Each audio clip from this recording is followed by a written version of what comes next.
প্রতিটি Android mobile ফোনেই কিন্তু গুগল প্লে স্টোর আছে। আর এই গুগল প্লে স্টোরের ভিতর লুকিয়ে আছে এমনই গুরুত্বপূর্ণ কিছু সেটিং, যে সেটিংগুলো যদি আপনি ঠিক করতে পারেন তাহলে আপনার মোবাইল ফোন যত পুরাতনই হোক না কেন বা যত কম দামেরই হোক না কেন, আপনার ফোনটা কখনো হ্যাং হবে না, স্লো হবে না, গরম হবে না। প্রিয় দর্শক, আমাদের মোবাইল ফোন দেখা যায় দীর্ঘদিন ব্যবহার করার পর কিন্তু হ্যাং হয়, স্লো হয়, গরম হয়। কিন্তু কী কারণে এই সমস্যাগুলো হয় আমরা অনেকেই কিন্তু জানি না। আর না জানা থাকলে আপনি এই ভিডিওটি দেখে আপনার গুগল প্লে স্টোরের এই গুরুত্বপূর্ণ সেটিংগুলো ওকে করে নিন। তো চলুন, কোথায় গেলে আপনারা এই গুরুত্বপূর্ণ সেটিংগুলো পাবেন এবং ওকে করবেন, আমার মোবাইল স্ক্রিনে লক্ষ্য করুন। আমি আপনাদেরকে দেখিয়ে দিচ্ছি।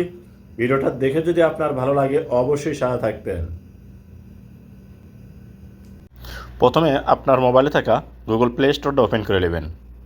আপনি প্লে স্টোর ওপেন করার পর এরকম শো হবে, কর্নারে জিমেইলে প্রোফাইল পিকচার, এখানে একটা ক্লিক করবেন। তারপর এরকম শো হবে, স্কিপ করে উপর দিকে নেবেন, নিচে পাবেন হচ্ছে সেটিং। আপনি এই সেটিংয়ের উপর একটা ক্লিক করবেন। সেটিংয়ের উপর ক্লিক করার পর এরকম শো হবে। প্রথমে দেখুন লেখা আছে কি জেনারেল, তার এই সাইডে একটা অ্যারো চিহ্ন আছে, এখানে একটা ক্লিক করবেন। যখন এখানে ক্লিক করবেন আপনার সামনে এরকম শো হবে, স্কিপ করে একটু উপর দিকে নেবেন। লওয়ার পর প্রথম যে সেটিংটা করবেন সেটা হচ্ছে অটোমেটিকলি আর্কাইভ অ্যাপস। এই সেটিং যদি আপনার অফ করা থাকে আপনি করবেন কি, এখানে ক্লিক করে এটা অন করে দিবেন। এই সেটিংটা অন করে দেওয়ার পর স্কিপ করে একটু উপর দিকে নেবেন। লওয়ার পর পাবেন হচ্ছে নেটওয়ার্ক প্রিফারেন্স নামে একটা অপশন, তার এই সাইডে অ্যারো চিহ্ন আছে, এখানে ক্লিক করবেন। যখন এখানে ক্লিক করবেন আপনার সামনে এরকম শো হবে। এ জায়গায় অ্যাপস ডাউনলোড প্রিফারেন্স নামে একটা অপশন আছে, আপনি এই অপশনের উপর ক্লিক করে দিবেন। যখন এখানে ক্লিক করবেন আপনার সামনে এরকম শো হবে। এখান থেকে আপনি করবেন কি, যদি ওভার এনি নেটওয়ার্ক এই সেটিংটা টিকমার্ক দেওয়া থাকে বা ওভার ওয়াইফাই অনলি এই সেটিং টিকমার্ক দেওয়া থাকে, আপনাকে করতে হবে কি, এখান থেকে আস্ক মি এভরি টাইম এই সেটিংটা আপনাকে করতে হবে, টিকমার্ক দিতে হবে। তো এখানে টিকমার্ক দিয়ে আপনি ওকে অপশন এখানে ক্লিক করে দিবেন। এখানে ক্লিক করার পর দেখবেন আপনার সামনে আবার এইরকম শো হবে। এখানতে পাবেন হচ্ছে অটো আপডেট অ্যাপস নামে একটা অপশন, এখানে ক্লিক করবেন। তো এখানে ক্লিক করার পর এরকম শো হবে। যদি দেখেন আপনাদের ক্ষেত্রে এই যে ডন অটো আপডেট অ্যাপস এইটা টিকমার্ক দেওয়া না থাকে, তো আপনারা করবেন কি, এই যে ডন অটো আপডেট অ্যাপস এইটা টিকমার্ক দিবেন, যাতে আপনার অ্যাপসগুলো অটোমেটিকলি আপডেট না হয়। তো এইটা টিকমার্ক দিয়ে উপরে অ্যারো চিহ্ন আছে, এখানে ক্লিক করে একবার ব্যাগে চলে আসবেন। তো অ্যারো চিহ্ন ক্লিক করার পর ব্যাগে চলে আসবেন। আসার পর আবার দেখুন তার নিচে একটা অপশন আছে হচ্ছে অটো প্লে ভিডিও। তো আপনি করবেন কি, এখানে ক্লিক করবেন। তারপর দেখবেন এরকম শো হবে।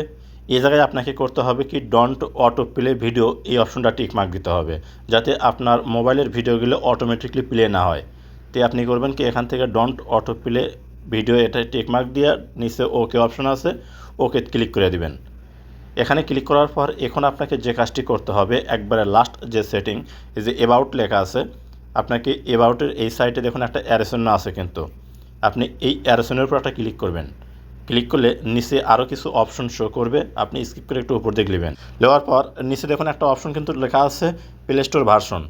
আমি আপনাদেরকে মার্ক করে দেখাচ্ছি, এই যে প্লে স্টোর ভার্সন, তার নিচেই আপনার লেখা আছে কি আপডেট প্লে স্টোর। আপনি এই আপডেট প্লে স্টোর এখানে ক্লিক করবেন। ক্লিক করার পর দেখবেন আপনার সামনে এরকম শো হবে।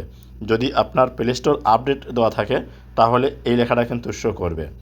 তো আপনি করবেন কি, এই যে আগে চেক করে দেখবেন যে কোন লেখা শো করতেছে, এই লেখা শো করবে। আর যদি দেখেন আপনার প্লে স্টোরটা আপডেট দেওয়া নাই তাহলে এই যে এই লেখা শো করবে। আপনারা শুধু এখান থেকে গট ইট এখানে ক্লিক করে দিবেন, তাহলেই আপনার প্লে স্টোরটা কিন্তু আপডেট হয়ে যাবে। যে প্রিয় দর্শক, এই ছিল ভিডিওর টিউটোরিয়াল। যদি ভিডিওটা ভালো লাগে অবশ্যই সাথে থাকবেন। আর গুগল প্লে স্টোরের এই গুরুত্বপূর্ণ সেটিংগুলো আপনি অবশ্যই অন করে রাখবেন, তাহলে আপনার ফোন কিন্তু অনেকটাই ভালো চলবে।